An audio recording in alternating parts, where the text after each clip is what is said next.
دعا مانگنے کے بعد بھی اگر تم اپنے حالات سخت دیکھو،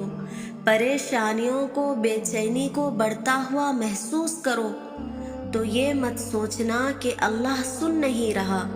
بلکہ یہ بات ذہن میں رکھنا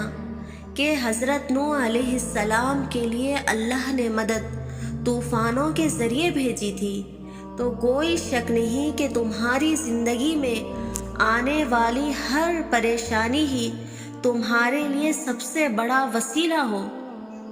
اور جانتے ہو ہم اللہ کی حکمتیں کبھی بھی پوری طرح سمجھ نہیں سکتے، اس لیے شاید ہم بہت جلد مایوس ہو جاتے ہیں، یا ہم سے ہماری کوئی من پسند چیز چھن جائے تو ہم قسمت کو کوسنے لگتے ہیں،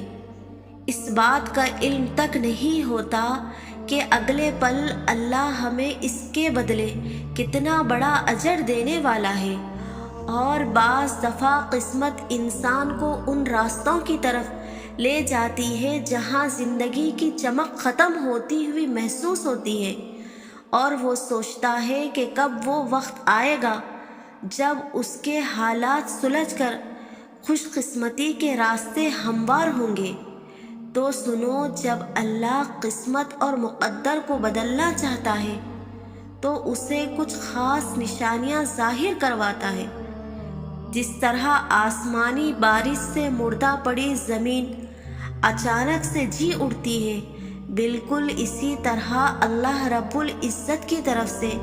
جب رحمت کی بارش ان کی زندگیوں میں برستی ہے تو وہ حیران رہ جاتے ہیں۔ اللہ تم سے مخاطب ہو کر کہتا ہے کہ ہر چیز کی ابتدا اور اس کی مدت مقرر کر دی گئی ہے، اور کچھ لوگوں کو اللہ وہ دیتا ہے جو اپنے لیے پسند کرتے ہیں، اور کچھ لوگوں کو اللہ وہ دیتا ہے جو اللہ ان کے لیے پسند کرتا ہے۔ اور جانتے ہو وہ اللہ تمہاری قسمت کو حسین رنگوں سے کب بھرتا ہے؟ جب تم اپنے حصے کی کوشش اور محنت کر کے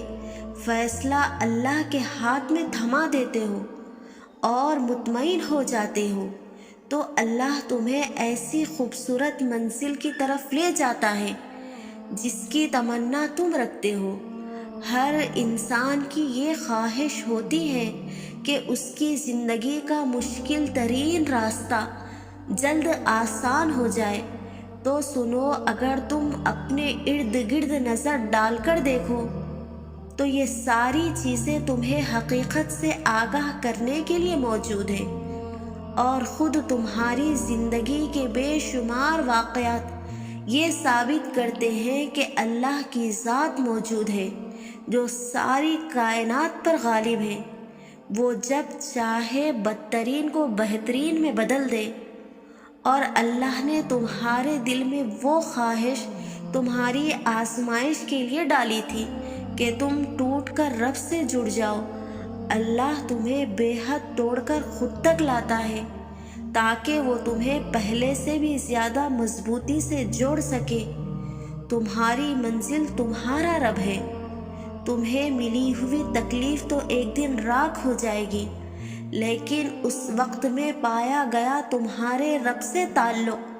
تمہیں حقیقت کی اڑان دکھائے گا۔ اور اگر تمہیں اللہ یاد نہیں آتا، اگر تمہارا دل اس کی عبادت میں نہیں لگتا، تم کن پڑھتے ہو لیکن فیکن پر یقین نہیں رکھتے، تو ایک دن آذان فجر سے لے کر طلوع آفتاب تک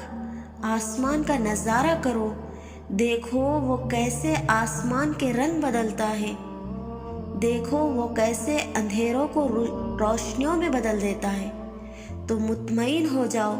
تمہاری یہ خواہش بس اس کے ایک کن کی مار ہے۔ اللہ رب العزت ہر التجا کو سنتا ہے، لیکن کبھی کبھار ہمارا صبر آزمایا جاتا ہے، ہماری محبت کا امتحان لیتا ہے کہ کیا میرا بندہ مجھ پر اتنا یقین رکھتا ہے کہ میری رضا کے لیے انتظار کر سکے، مجھے راضی کرنے کے لیے صبر کر سکے۔ اور حضرت ابراہیم علیہ السلام کا وہ قصہ جب اللہ رب العزت نے ان سے حضرت اسماعیل علیہ السلام کی قربانی کا کہا تھا، اس لیے کہ اللہ رب العزت اپنے بندوں کی دعائیں بھی قبول کرتا ہے اور انہیں آزمائش میں بھی ڈالتا ہے،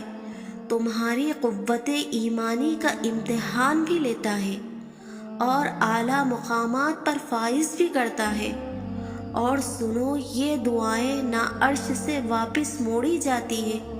اور نہ ہی رد کی جاتی ہے، اور اگر کسی دعا کا جواب ابھی تک نہیں آیا تو بس تھوڑا اور صبر کر لو، وہ بہترین وقت میں تمہیں وہ سب عطا کرے گا جس کے تم خواہش مند ہو۔ یقین رکھو کہ اس کی ذات باری تعالیٰ کے گھر میں دیر ضرور ہے، مگر وہ اپنے در پر آئی ہوئی صداؤں کو کبھی ادھورا نہیں چھوڑتا،